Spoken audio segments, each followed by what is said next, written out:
Hello everyone, আমি শ্বেতা। তো দেখো, কালকে এসেছিল কুট্টুর মামা। কুট্টু তো খুব খুশি, ওর মামা এসেছে দেখে। আজকে হবে হচ্ছে চিকেন, যেহেতু ভাই মাছ খায় না সে কারণে চিকেনটাই হবে। আর ওদিকে তো কুট্টুর মাছের ঝোল হবে বলে সবজিটা কাটা আছে।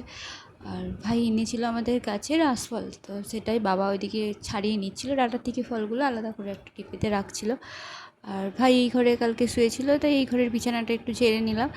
নিয়ে কালকে বেশ অনেক জামা কাপড় কাচা হয়েছিল, যেগুলো মা অনেকটা নিচে কেচেছে, এবার কিছুটা ওয়াশিং মেশিনে কাচা হয়েছে, তো সেইগুলোই আজকে গুছিয়ে নিলাম, শুকনো হয়ে গেছে। কাল রোদ ওঠেনি কিন্তু হাওয়া হচ্ছিলো, তাই শুকিয়েও গেছে। এরপর এই ঘরের বিছানাটাও গুছিয়ে নিয়েছি। নিয়ে যেহেতু কালকে বৃহস্পতিবার, তো কালকে সময় হবে না বলে আগের দিন আমি ঘরটা ভালো করে মুছে নিচ্ছি। উপরের ঘরটা প্রায় মোছা হয় না, মানে সপ্তাহে একদিন কি দুদিন মোছা হয়ে থাকে, তো তেমনই মুছে নিচ্ছি। নিয়ে চান করে পুজো করে নেব।